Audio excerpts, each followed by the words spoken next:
Pertanggal 1 April 2022, pemerintah menaikkan harga Pertamax menjadi Rp12.500 per liter. Kenaikan harga Pertamax ini merupakan dampak dari kenaikan harga minyak mentah dunia terhadap BBM. Dari pantauan TVRI di SPBU Calang, kenaikan harga BBM jenis Pertamax yang diberlakukan oleh Pertamina tidak terlalu berpengaruh bagi pengguna kendaraan.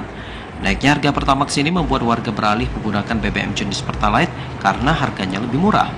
Salah seorang pemilik kendaraan, Henry, mengungkapkan bahwa kenaikan harga Pertamax ini tidak terlalu berpengaruh bagi dirinya, karena selama ini dirinya menggunakan BBM jenis Pertalite.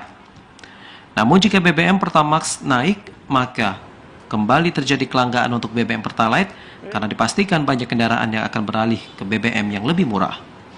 Saya tidak merasakan karena saya terlalu memiliki Pertalite ya. Pertama naik 16.000. Takutnya nanti yang pengguna Pertamax beralih ke Pertalite, jadi langka lagi yang takutnya ini.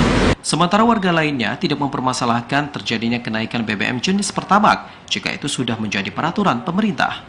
Meski harga Pertamax telah dinaikkan, namun para warga berharap agar dapat meninjau ulang kenaikan harga ini karena selama ini ekonomi warga belum normal akibat pandemi COVID-19. Dari Aceh Jaya, Musliadi, TVRI melaporkan.